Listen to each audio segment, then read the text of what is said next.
Hi, everyone. Welcome to this episode of Explaining Hemp. We are at episode 21. Yay. And today's episode, we are featuring Lawrence Serbin. He is the president and CEO of Hemp Traders. My name is Sarah Williams, and I am the president and CEO of Hemp for Healthcare in Alaska and America. Welcome to the broadcast today, everyone. I'm so excited to learn more about Lawrence and about his business of Hemp Traders. If you are brand new and you don't know anything about Hemp Traders, go to hemptraders.com and kind of keep that up with us because we're going to go back and forth. I want to showcase his website a little bit as we walk through this. But before we get started, welcome, Lawrence. Everybody say hi. Hi to Lawrence. There you go. So before we get started, as always, I want to pray this thing in. So let's bow our heads and pray. Heavenly Father, I thank you so much for today. This is your day, and we are rejoicing and we're glad in it. Father God, we ask that you bless this time, that you anoint his and mine lips so that we can teach the people about the plant you created for such a time as this. Father, as you have built this plant into all of these unique uses, help us to explain those uses and to talk about how we sell them and how we present them to the people and all the ways that we can powerfully impact the planet with this amazing plant. Thank you for this time, Lord. Bless this time. In Jesus' name we pray. Amen. All right. So let's get started. Oh, we've got some comments already jumping on in. Who do we have today? Hi, Sparsh. Good to see you. Welcome. You're in India. Is that right? We have a global following today. I'm very excited. Wow. Okay. So what do we do next? Oh, that's right. Let's move into hemp news. Hemp news. So let's go. There's some great headlines in hemp news this week. Last week was a little sad. I was a little like nothing's going on. But this week, hey, we got some stuff to talk about today. So we're going to go ahead and start over at Hemp Industry Daily right here. Can y'all see my screen today? Yes. All right. So look at this. If it's not COVID, man, they're not reporting on it, right? It's COVID. So let's talk about COVID. Title is Hemp and Marijuana Operators Get Creative with Incentives to Encourage COVID-19 Vaccinations. My goodness. Well, let's think about this, my friends. So if you know me, you know that I do not support the vaccine. That's just flat out, I don't support it. However, if you feel like you need to go get it, that's between you and your creator. So go get it. However, when everything is given from, let's see, what have I heard? I've heard donuts. Krispy Kreme will give you a donut. Yeah, because that's good for your health. Let's go ahead and inject a heavy metal vaccine into your body and then go eat a donut. Yes, excellent. Okay, so incentive of a donut. COVID-19 vaccination incentive of Walmart will give you $75 as an employee. Just, please go get the COVID vaccine. I have a friend of mine who's a strong believer in Christ who really knows that the vaccine is just not safe, but she's like, hey, but I really need $75. And I tell her, is it worth the long-term effects on your health? Is it? It's just $75. Are you going to serve money that much? I don't know. So very interesting times where the hemp and marijuana businesses are jumping on board with incentives for COVID. Have any of you seen some of incentives? Like what are some of the incentives your employer? Now, I know even here in Alaska, our native corporations have begun firing people for not taking the COVID-19 vaccination. We have lawsuits pending. It's already all up and all that stuff. So that's exciting. So that's one of the topics going on. What do you all think about that? Lawrence, what do you think about that? Well, I've heard quite a bit about the vaccinations. For some people, they felt it was almost a savior and they couldn't get it fast enough. And there's plenty of other people that are concerned about it, whether it's for their own personal health, maybe they feel that their own body is not suitable, or that they may have heard some statistics where people were hurt or had some problems after taking it. And I do believe that this is totally a personal issue. If you If you feel comfortable getting it and you want to get it, then it's up to you. If you do not feel comfortable getting it, then there's no reason you should. And I don't really see a good reason why they're trying to either force or incentivize people to get it. I think that kind of goes against respecting people's own free will and their own personal choice in Which the is matter. very funny when it comes to the cannabis industry, right? So the cannabis industry has been built off of the fact that the government prohibited it, and then over the course of time, the citizens have been able to, at a citizen initiative level, at a referendum level, at a freedom fighting for our freedoms level, we've been able to tell the government, sorry guys, no. We want this. We want this plant. We want freedom. We want the decriminalization of cannabis. America's been able to do that one state at a time. We're near, what are we, 47 states have some sort of medical or recreational marijuana status. And yet our federal government is still holding on. I don't know what they're holding on to at this point, but they're holding on to something. And it looks silly. I mean, you got to look at it from a global standpoint. It's got to look silly where the sum of your part says, okay, we really don't think that this plant is a danger. And in fact, it's more medicinal than it is a danger. And yet your centralized government is so unattached or detached from what the people want that they're still holding on to the legalization of it. So when it comes to forcing something on people, I just can't stand it. I can't stand it. Telling you that you have to take a vaccine, that I just don't trust it. I just don't. I can't trust it. I can't do it. Right. You can see a bit of the hypocrisy there where they're telling people you're not allowed to take the medicine you want, aka cannabis, but you have to take this one, that we're going to try to force upon you. And yet delving into that a little bit more about the medical aspects of cannabis, I was really fortunate to attend a symposium last week, and one of the speakers was Dr. I believe it was Deborah Goldstein, I think was her name.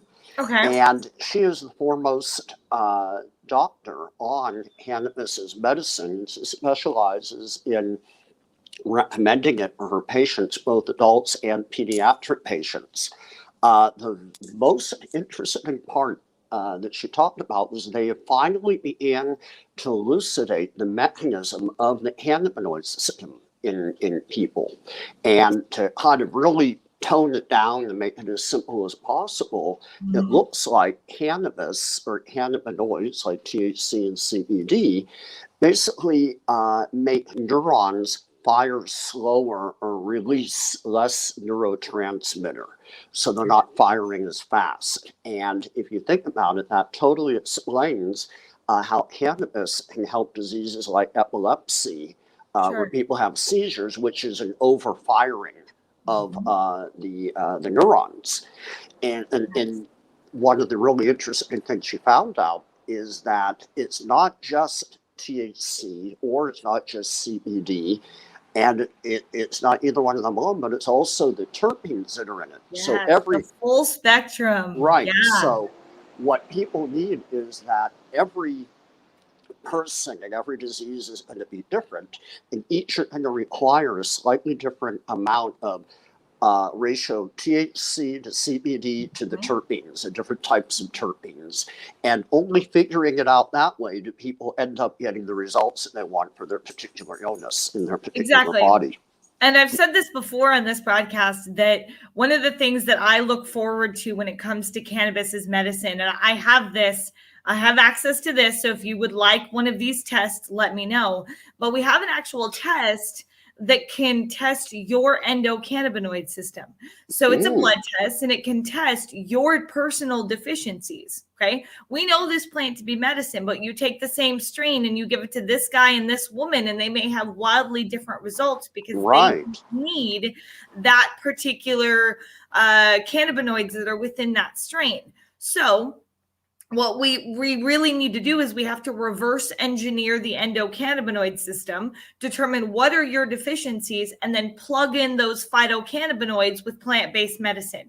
We have that capability. We are smart enough to do that as a human species. What we need to do is let the governments to say, get out of the way. Sorry, pharmaceutical industries, your synthetic medicines are only good a third of the time. We can create medicines that are individualized and perfect for every human being because we can reverse engineer the process. And that is what I really look forward to. So, yep. Okay, moving on. So let's look over here. Other headlines. I don't know. Inaccurate CBD labels. Oh, we can go back to this New York. This is a big one. Guys, back to Delta 8, Delta 10, Delta 12, modifying New York banning it. Look, we have got to learn that banning a substance that causes someone to feel good, okay, or feel better, or help them survive, or what, it's not going to work. Okay, it's not going to work. Now, if we were to ban, I don't know, artificial ingredients from our food supply, I'm behind that 100%. But if we ban Delta 8 and we tell people you can't have that, well, you're going to create a black market for it. You're going to create a criminal market for it, just like you did with Delta 9, government. So don't do that again. Instead, say, wait a second, we recognize that Delta 8 also has psychoactive properties, just like Delta 9, tetrahydrocannabidiol. Let's go ahead and put that in the same general controlled substance, need to be labeled, needs to be controlled, needs to be aware and put on the label so that I, as a mom, or I, as a person who doesn't want to consume psychoactive properties, knows what I'm consuming. But an example that we had here in Alaska was that we had a store that was selling a CBD oil, and man, the people loved it. They thought it was great. They would go to another store that was equally high quality and purchase a CBD oil, and they would take it back and say, well, it's not making me high. We're like, well, it's not supposed to. Oh, well, this other one over here has Delta 8 in it, and it was hidden and it wasn't on the label. So this other person taking this seeming CBD oil was getting high from the Delta 8 that was within it, but yet they were not aware that they were doing that.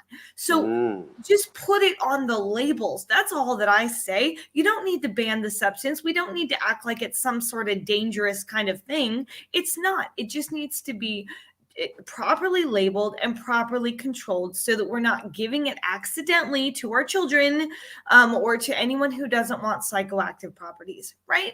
Can we just act like that? Can we be aware like that?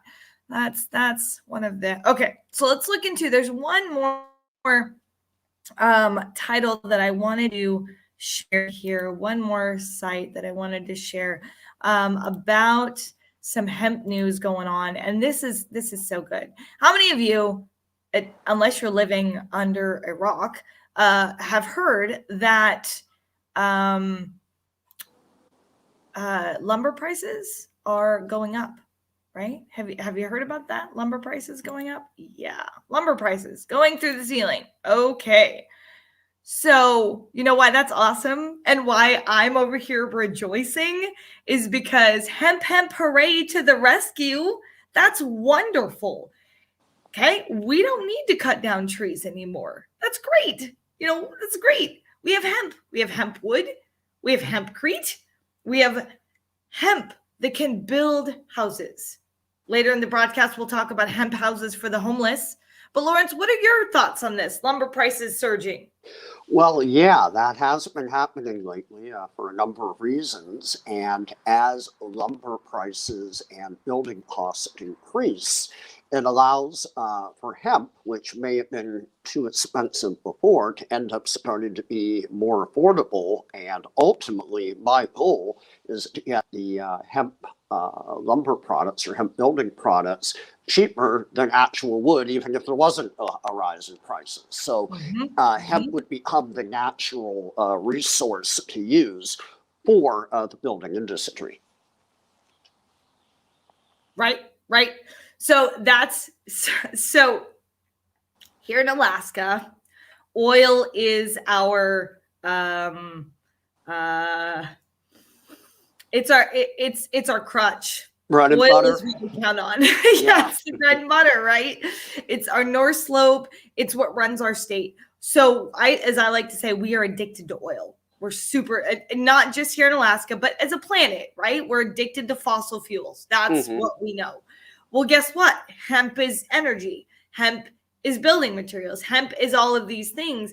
And so as we sit here and so Joe Biden doing his thing, shutting down pipelines, trying to move away from oil. Up here in Alaska, people are freaking out. And I'm saying, guys, keep calm and think hemp. We have a better option. All we have to do is grab it and do it. Instead of sitting and complaining and trying to fight for the old way of life, why don't we just wrap our arms around the new way of life and the hemp way of life and growing things and self-sustainability and economic independence all with one plant? Why don't we just do that? Instead of complaining and trying to look back and grab the past that's gradually moving away. And it's not just what Joe Biden's doing. Come on, let's look at the world. The world economy says fossil fuels are not what we want. Petroleum-based plastics are not what we want. And the rule of economy is you feed what the consumer wants. They want green technology. They want biodegradable plastics. They want things that are good for the planet. Oil, not good for the planet. So wake up, think hemp, right? And so building materials. So yeah, hemp homes. Absolutely. Emmanuel says on here, we have yay for hemp homes, right? And that's it. Yeah. Now, Emmanuel, I think he's in Papua New Guinea, right? And so hemp homes are awesome. You can build an entire house with hemp products. And my intent is to do that. Hemp carpets and hemp draperies and hemp mattresses and hemp, paint even on the walls. All of it is a very real possibility and sourceable even today. We just have to do it. We have to make a decision to move away from trees, go, what? That lumber price is, okay, it's too high. We're moving on. We're going to move on. So it's very exciting news in the hemp industry. It's just a decision to move forward. Now, one more thing that I wanted to talk about kind of that is in relation to hemp news before we get on with the rest of our broadcast, is what's going on in the United States when it comes to food. Did you know? You can verifiably go search this out on USA Today, MSNBC, CNN. We've seen it all. The U.S. is paying farmers 1.5 times the amount of their food crop to burn their crop and destroy it and plant cover crops instead. And they're asking for 10, 20, 30-year plots where they don't plant any food crops. Okay, so in the past, in FDR times, they paid they just paid the value of the crop in order for them to burn it, and they asked for a 10-year time frame. And then the farmers would be like, no, I'm going to grow food again. No way. Now they're doing it to try to decrease carbon in the air, right? Okay, I see that. Well, guess what?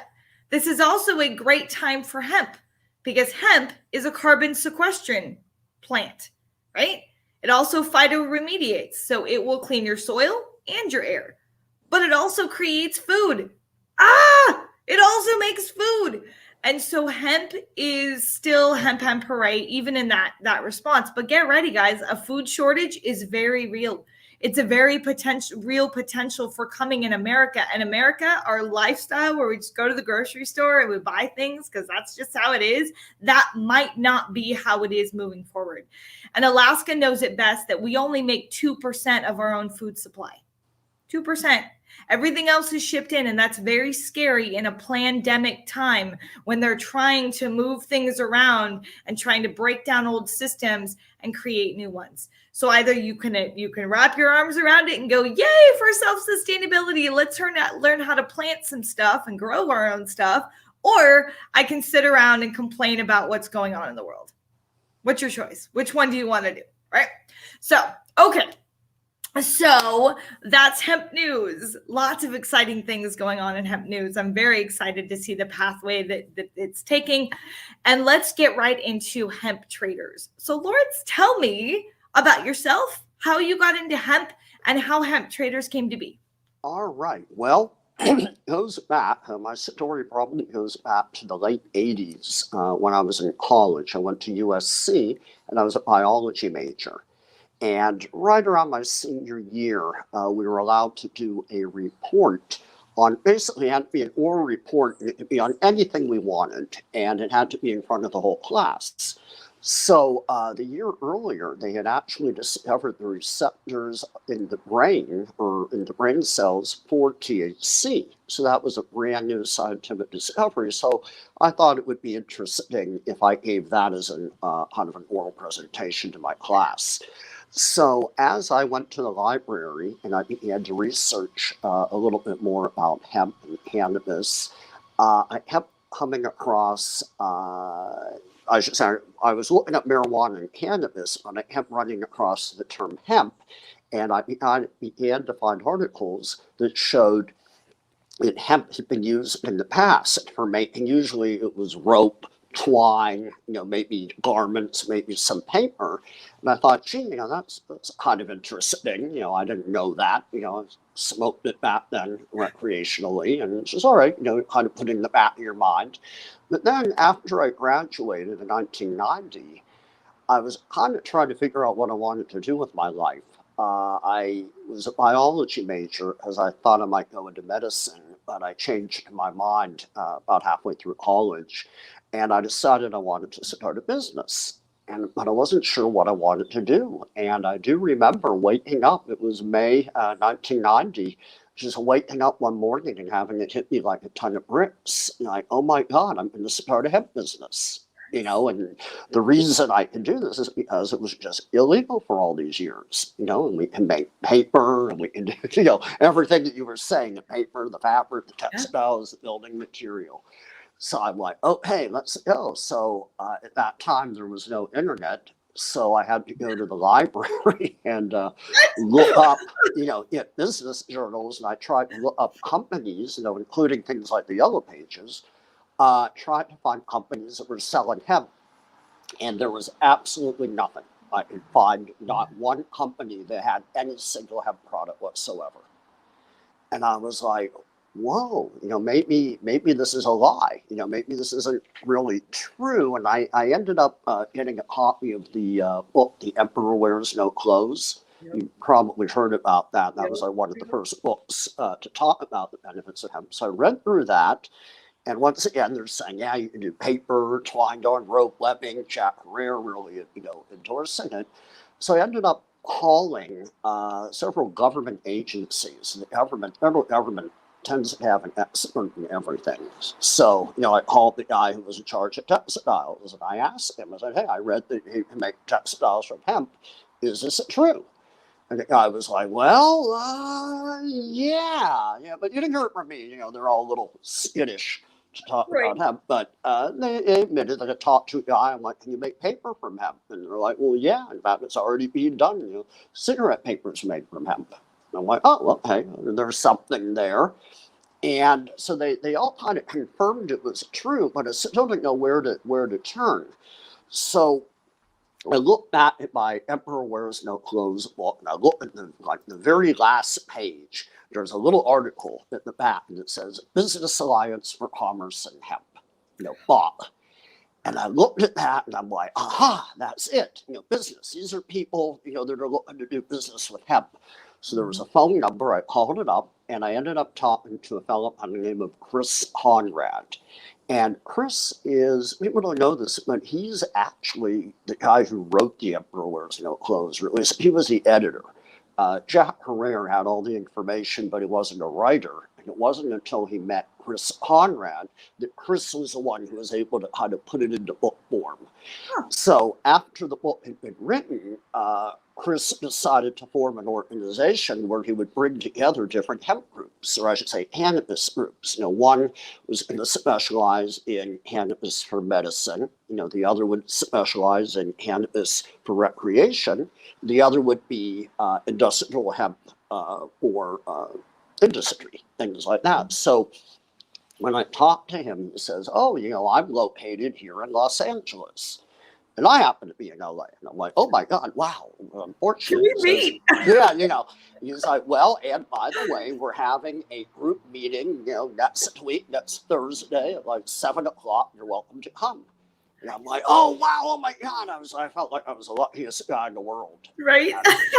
So even though I smoked marijuana at times, in college, recreationally, I was never really a hippie or anything. In fact, I was fairly studious. I did well, and so in my mind, I'm thinking, okay, it's a meeting. It's Business Alliance for Commerce and Hemp. This is going to be a business for like businessmen. There's going to be real, my idea of what serious businessmen would look like.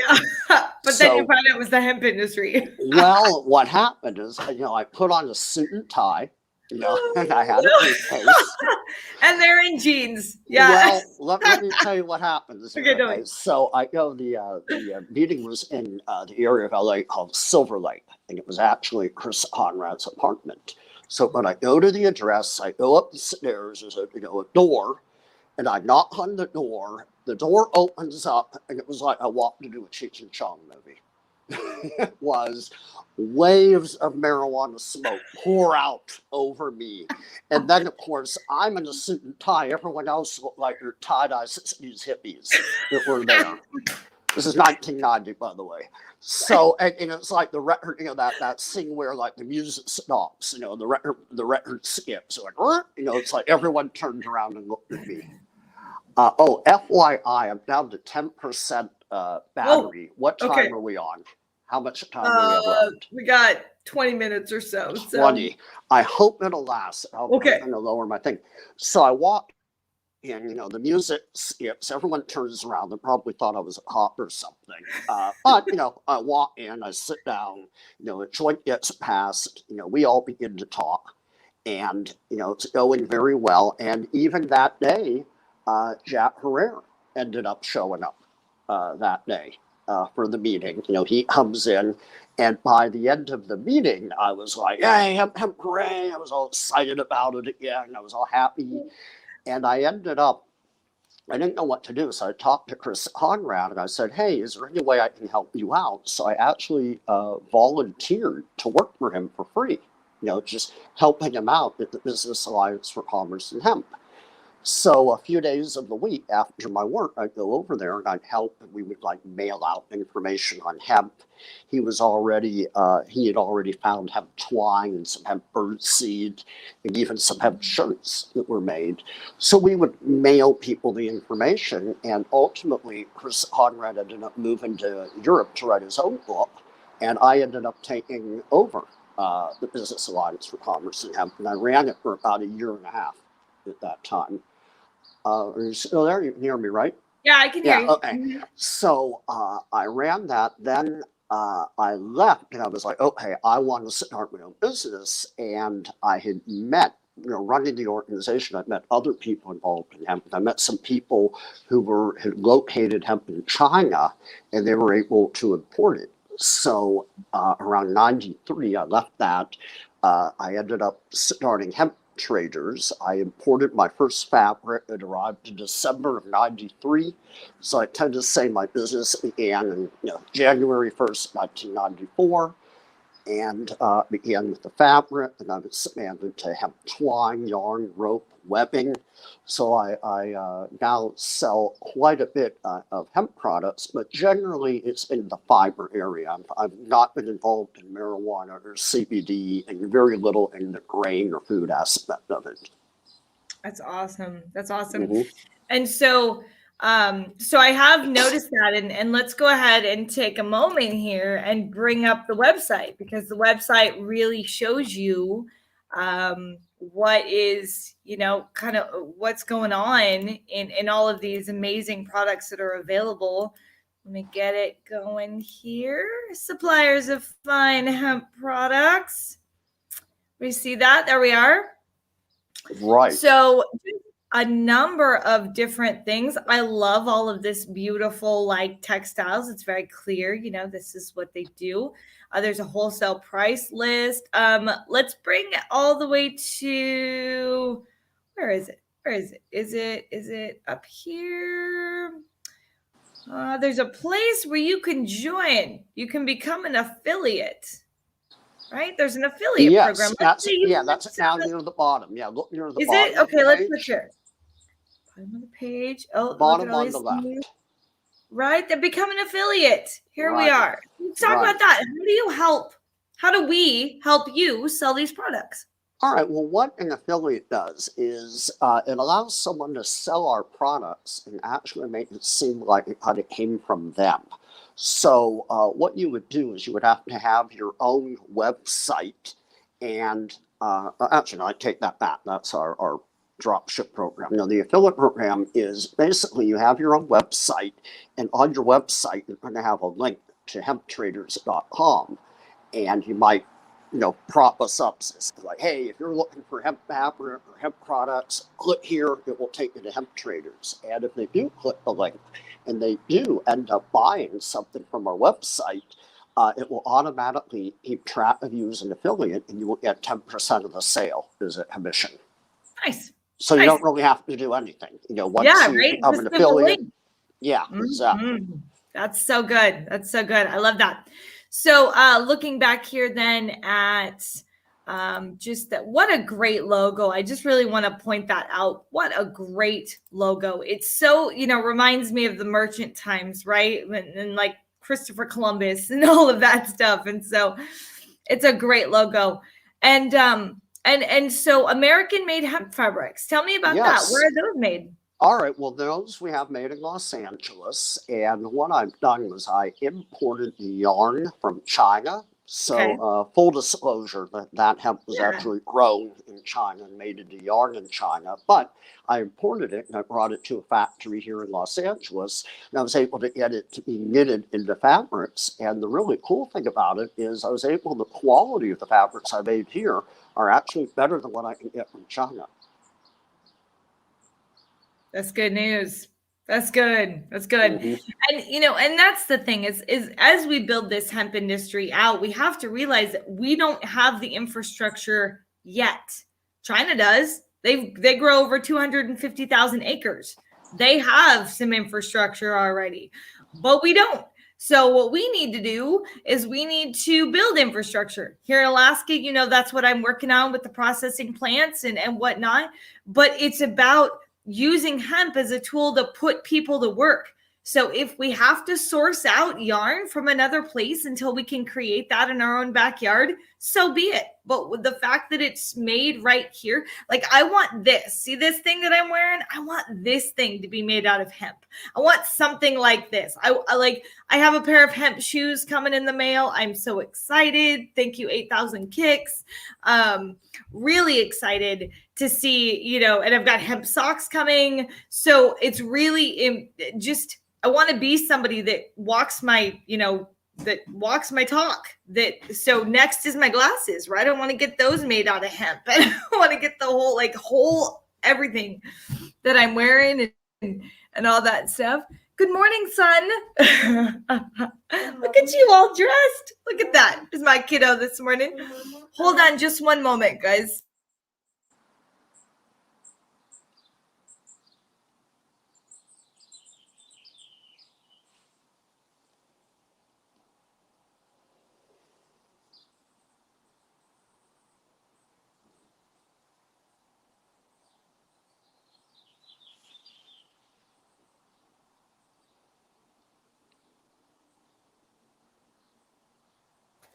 Sorry, guys, got to do the motherhood thing. So American made, that's what we're working on, right? Making sure that we have American made industry.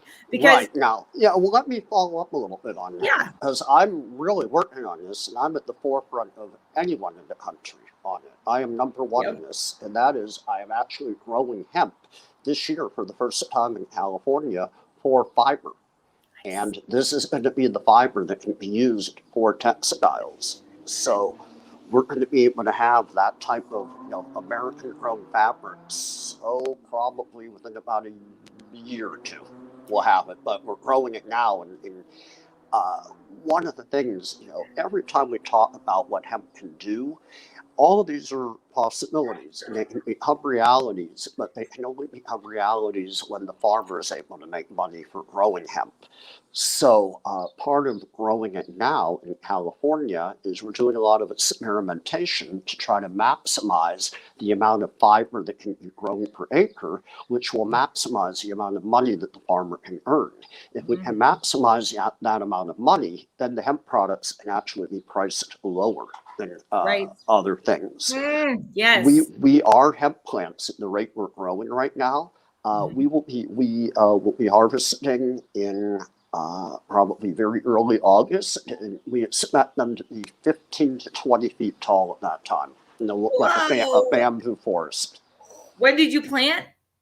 We planted in March. March. Okay. Cool.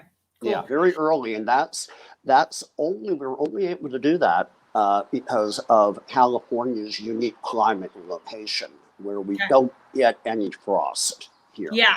So we're able to get in we're in Alaska, right? We're playing this new game. This is really, last summer was technically our first summer, but we released and approved our hemp industry on April 4th. So by that point, it really was too late to get a lot of seeds and get people excited. And mostly the problem last year, I would call farmers and say, hey, would you plant hemp, and this is my idea, and they'd say that's a great idea, but where will we process it? So not having any places to process it became the realization that, hey, wait a second, we got to work on a processing plant first before we can do much for growing. So this season, it's now May 29th, and we have growers just now being able to put their seeds in the ground. And so we've got about a 4, maybe 5 month time frame before our first frost is going to come. And so we just don't know what's going to happen. And it really is about realizing the difference between we will have to grow indoors for year-round growth, but we're going to have to figure out how to grow outdoors, and we do have 18-24 hours of daylight in some places, so we have to keep that in mind too. I don't know how Alaska is going to grow, but we'll figure it out. We'll figure out one step at a time. So American made is really important, guys. If America is going to stand on her own 2 feet, if she's going to be able to compete globally, but more importantly, we have for so long taken our tax dollars and paid for the military protection of the world, while the rest of the world took their money and put it into the education and healthcare of their people, and the infrastructure of their people, and the green development of their people, while our tax dollars here in the US went to military support. So I don't know, guys. I'm not a big fan of war. I don't like it. I just don't fund it. Is it that easy to get rid of it if we just don't fund it? I don't know. It's probably not that simple. But the truth is that we've got to start looking inward, because all the while we spent our money on global sources, America fell apart from the inside. And come on. I mean, we've had riots and increase in crime and mass shootings. And for those of you that know, I'm a survivor of a high school shooting from 23 years ago. Okay. And 23 years of that time frame, every single time I hear of another shooting, it's like reopening that wound that never seems to fail, because we have this constant, ever increasing problem. Well, when you raise your children on video games that teach them that you can shoot anything and it'll just come back to life, don't you think that maybe one day what you put into your brain might become your reality? So there's things we have to change in America, and we have to choose to do it. Okay, banning a violent video game, once again, will create a criminal market. So healthcare starts with making good choices about our body and what we put into it and what we put on it. So hemp textiles, very, very important. Now, Lawrence, are you guys planning on growing organically? Is that this year we're about as organic as we can get, and that we're growing it all naturally. But the actual process to get something certified organic takes more time than we had this year to get it going. We would have to get it started like a year ahead of time or 6 months ahead of time. Yeah, I've noticed that. Like, you got to get lots of paperwork and red tape and whatever. So, because you got to prove that chemicals or pesticides were not used on that field for at least 3 years prior, I think. Mm-hmm. And that Sure. and that would be a little bit more difficult to prove if people haven't been doing much with the field. Yeah. Yeah, Yeah. in our case, the field we're using, I think, was fallow for about 12 or 13 years. Okay. It was used as I believe, a horse stable. Okay. All right. Well, that's interesting. Cool. Hmm. All right. So, let's see. Did I have any other questions? Did any of you have any questions? Please put it in the comments. Um, so one last quick question. What has been like one or two of the major takeaways from your journey in selling hemp products that you'd like to share with the audience? All right, you have to realize that you can't necessarily just sell hemp on hemp. You can't just, use this because it's hemp. For example, the fabric, paper, twine, rope, whatever. You have to give people a reason to use it, whether it's going to be you sell it as an all-natural product, maybe the properties are better, maybe it's stronger, more absorbent. Another way would be it would be better if you could get it at a lower cost. So you have to look at anything that you're selling in those terms. So you have to be able to do that way. Then all the regular rules of business are going to apply to you. You have to have good accounting skills. You have to be good with money. You have to be a good salesperson if you're going to get out there. You're going to have to be good. Just really good at knowing how to do customer service. You have to be able to really feel that you have a product that's going to satisfy a customer's need. You can't go into business just thinking you're doing it because you want to make money. You have to go into it thinking how you're going to improve somebody else. And that's where you're going to be successful. And through that, you will make money. Yeah. Yeah. That's great. Great tips. Absolutely. And that's the key for hemp is, there's this recently it's been brought up to me that there's some people out there that just believe that I just want to tax farmers for the sake of taxing farmers. Mm-hmm. And I don't like the T word. I hate tax. I prefer a tithe. Like I, as a person who is choosing to participate in this program of hemp for healthcare, will take 10% of the biomass sales and put it into a fund that pays for healthcare for people. Okay, that's a choice. I don't want to force a taxation, but people have this belief that they've shared with me that I just don't care about the farmers, and that's not true. The whole point here is that farmers are the absolute foundation of this thing, right? This whole program. If we don't grow the plant, if we don't do an effective job of growing the plant safely and yield good yields, it's not going to work. So the farmers are to be honored and to be lifted high. And in the end, any tax or tithe or whatever we call it gets passed on to the end consumer anyway, because it ends up in the end pricing of what the end consumer purchases it for. So I care mostly about making sure that the farmers can be successful. And so you got to grow the plant well. But if we can't sell it, then it doesn't work there either. So each piece of it matters, and it matters to do it effectively and ethically. And we care about the overall health of the entire industry, because again, if we're connecting the purchasing of hemp products to funding healthcare for everyone, well, we need to make sure that the entirety of the hemp industry is successful, working well like a well-oiled machine, and everybody's getting along to the best of our ability. Now, I can't say that that's, going to be possible, right? Humans are humans. We'll get offended. Somebody will get pissed off, and we'll have to figure something out. But in the meantime, if we walk into this with a big picture vision that, well, that's the hemp for healthcare model, isn't it? The big picture vision that we could have a hemp-based economy, that we could grow hemp and we could tithe it, right? 10%, 15%, put that money into a healthcare fund and then pay for healthcare and then sell those products on hempforhealthcare.com. And then you take that money and you put that money into a healthcare fund. And then when you need healthcare, doesn't matter what you need. You were in a car accident. You need an MRI. You need an X-ray. You need a bit of medicine for something. You can go and it's all taken care of. It's not something where you need to freak out about whether or not you can afford that or not go to the doctor because you can't afford that, or whether or not it's good medicine or whatever. It's all taken care of. Could you imagine that freedom? Could you imagine just feeling like that burden is lifted off of not having to pay $1,000, $2,000, $3,000 a month in healthcare insurance costs? Not even sure if you're going to get sick, right? Or need it. How silly is that? That's a system that insurance companies have created in America, and this can be changed. But I'm not asking you to pay 40, 50% of taxes like every other socialized country does off of your income. I'm not asking you to do that at all. I'm asking you to buy hemp because it's good for the environment, because it's good for your planet, but also because it's good for your body, because it's cleaner, because it lasts longer, it's more durable. We can change a bit of that consumer mentality where we have to buy this next big thing. Well, maybe we don't. Maybe we can buy something, a hemp shirt that lasts twice or 3 times as long as a cotton shirt. Isn't that amazing, right?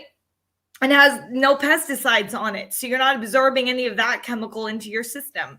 So hemp really is hope for Alaska's future. It gives us an opportunity to make what we need in our own backyard, but not just Alaska, California, Illinois, Minnesota, every single state in the union, and every single country on the planet.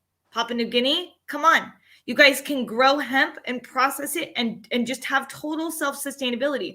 What does that do? That gives power back to the people where it belongs. It gives power back to the people to say, hey, we can create our own biofuel in our own backyard. We don't need to be controlled by an oil company anymore. Oh, hey, we can create our own medicine in our own backyard. We don't need to be controlled by a pharmaceutical industry that gets paid to keep people sick. The goal here is to get people well.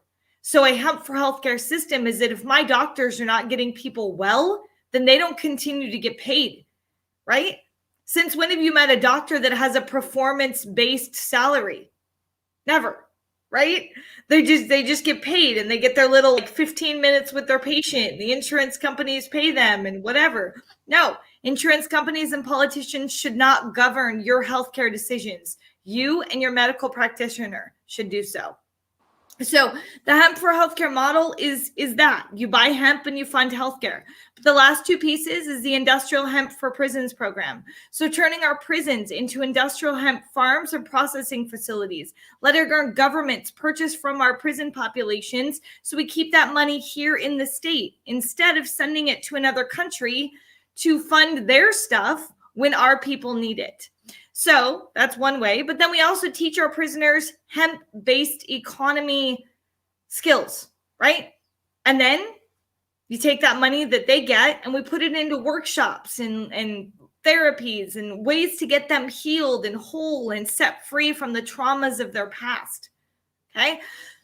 Isn't that amazing? Yeah, I think so. The last piece is the hemp houses for the homeless. We talked about that briefly. You build a house out of every possible hemp product we can think of. And then you take a human being who is homeless, a family that's homeless, and you put them in this house and you say, here you go. I love you. Let me give you a case manager. Let me give you a recovery team. Let me give you people that care about you and want to see you succeed and believe in you and cheer you on and love you through your pain and your suffering and recognize that every human being on this planet is broken and your trauma is different than mine, but I'm still going to love you through it, no matter the cost, no matter what it looks like, because that's what Jesus does. That's what God does. God does not condemn you for an arbitrary number of years because you made a mistake once. That's what our criminal justice system does. We've got to change these things. Homeless people are simply broken. Being an addict does not make you a criminal. It shouldn't, but it does currently. So what we have to say is we're going to choose something different. And that's what I'm advocating for, guys. That's what Hemp for Healthcare is about, is advocating for a world that is love-based, that is about caring about the people at the bottom. Because if we lift them up, then overall the entire community will get better. Remember, we are one species times 8 billion different varieties of the same one blood-driven species. You feel my energy, I feel yours. We are interconnected as an entirety of a human species. So when we open our eyes to that and go, my gosh, I feel that pain of those children in Palestine. I feel that pain of those children in Israel where they've been bombed too. And it seems like it's this ever-going war that will never quit. It ends with you. It ends with a decision inside to say, I'm going to do something different. I'm going to choose to heal. But will you let go of what's made you sick? Right? Will you let go of what's made you sick? Looks like I've lost Lawrence. His battery must have died. But in the end, okay, if you love what I'm saying, I need you to support me. I need you to come on hempforhealthcare.com and I need you to click the donate button, or I need you to find a product that you like that's made out of hemp and you order it and it comes to your home directly and you say, thank you, here's a hemp product, yay, and you come back and you buy again and you prove to the world that hemp can fund healthcare. You prove to the world that this is possible, but I can't do it alone. It's not just me. I'm out here and I'm on a soapbox and I'm broadcasting and that's great, but I still need you. I need you to make the decision to speak to your legislatures, to speak to your politicians, to speak to your leaders and say hemp is the answer for a better future. Okay? So that's it. That's it. That's the deal. So I want to thank you guys all for joining me. Next week, I think next week we're going to go back to an educational topic. I'm looking to secure a gentleman from Pakistan who is focused in biogas, biofuel, bioenergy, and using hemp as that. It's a great topic, a topic for now. A topic for what we need more than ever is to learn how to use plants and hemp as energy so that we can just release that need for biofuel release that need for fossil fuels and increase our need for biofuels, because the more hemp we plant, the more carbon we sequester from the environment, which is what we need, right?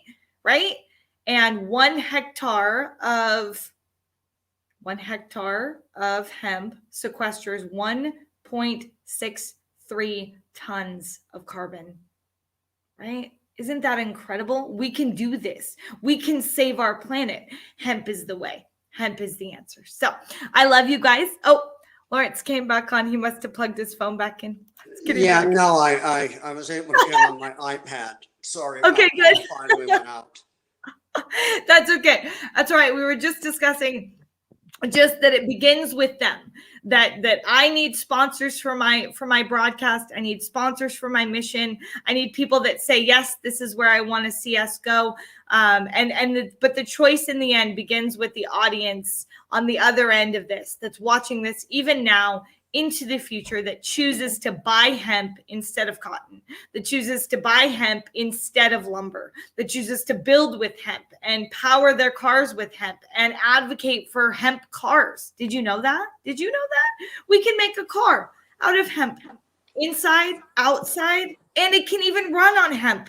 Not just a hemp fuel, but a hemp battery, hemp electricity. All possible. Elon Musk, are you hearing me? Because Tesla, you need to come to Alaska and you need to make a hemp car, runs on hemp. We can do this, right? Mm-hmm. Okay, so that's enough of my soapbox. So Lawrence, you're with us again. Tell us, how do we contact you with questions? All right. Well, I'm very available. I'll answer all questions that people want to pose to me. Usually, though, I prefer it by email.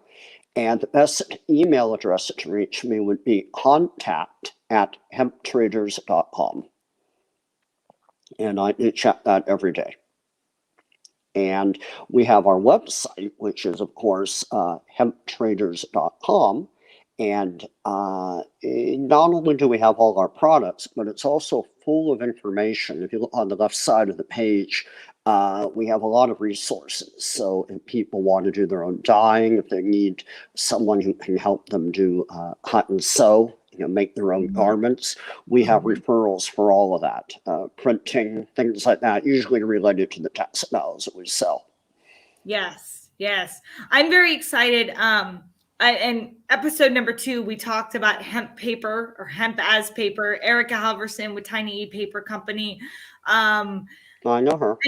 just generally just hemp as paper, every single thing, I don't know if my audience knows this, but you see white paper right here. White paper is made because they add a chemical to it that is dangerous to your body just to make it white. Just because, why do we have to do that? We don't have to do that. So let's change it up. Let's make a better choice, because if we don't protect these bodies that the creator gave us, we've got nothing left. And so it's extremely important that the number one thing we care about overall is the health of the planet and the health of the people. But until we heal the people, we will never heal the planet.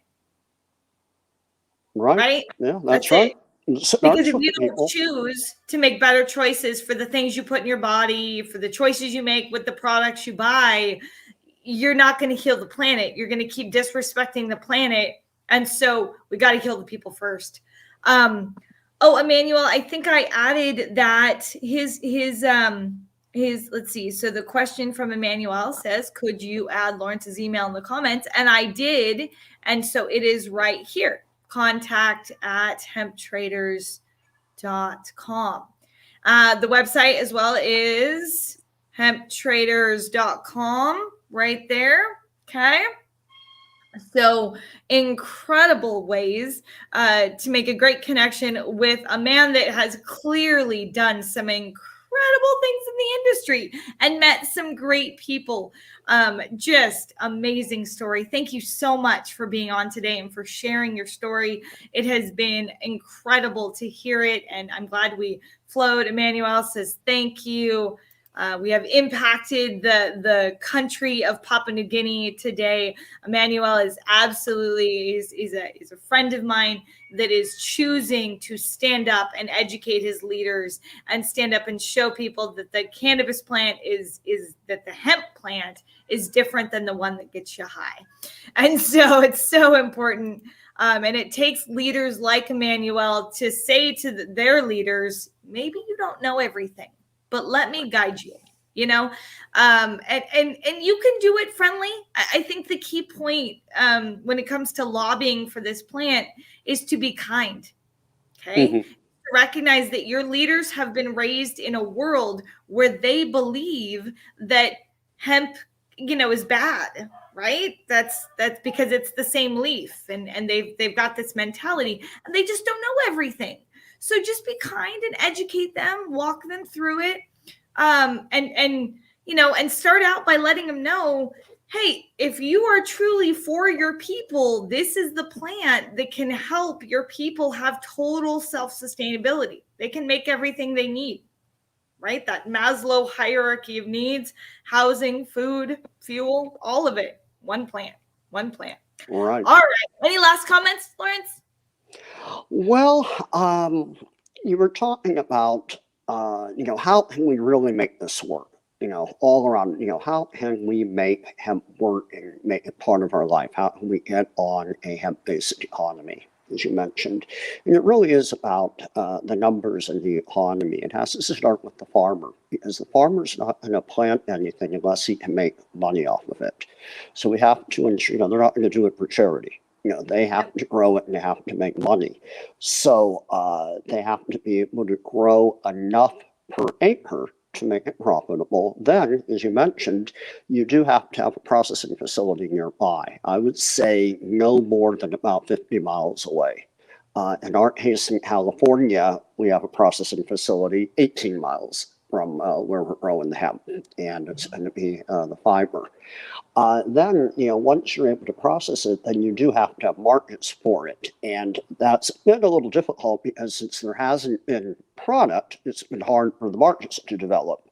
Sure. So it's little by little, but once it gets going, once we can show that the farmer can make money off of hemp for fiber, and then they can process the fiber and sell it and make money, the hemp fiber industry will be around 1,000 times, if not 10,000 times bigger than the marijuana or green industry. Oh yeah. Just because of all the many uses. And you got to grow a lot. You got to grow a lot of hemp for fiber to really take advantage of it. And I tell people, look, oil here in Alaska has created many jobs in our state. But the absolute truth is that hemp will create more jobs than oil ever did if we just let her grow in the way that she needs to, and if you support her. So it's kind of like this whole chicken before the egg thing, is that I've realized that I've got my favorite hashtag is hashtag buy hemp, right? Just hashtag buy hemp. It's my favorite hashtag. And so when we do that, then we again kind of reverse engineer it. We put forth, weird. Sorry. So we have, there was a comment that just was confusing. So we got to buy it first, and then we have to, realize, okay, well, there's a market for it. So now let's grow it and process it. But the growers don't want to process it unless there's some sort of processing facility. So that's what I'm working on right now. My team is working on two types of processing plants. We're working on one that it's a total biomaterial processing plant, and it feeds off of petroleum-based plastic. So its fuel is petroleum-based plastic. And I love that idea, because that means I can go to the landfill and I can get some petroleum-based plastic and we can feed our plant. And that's great.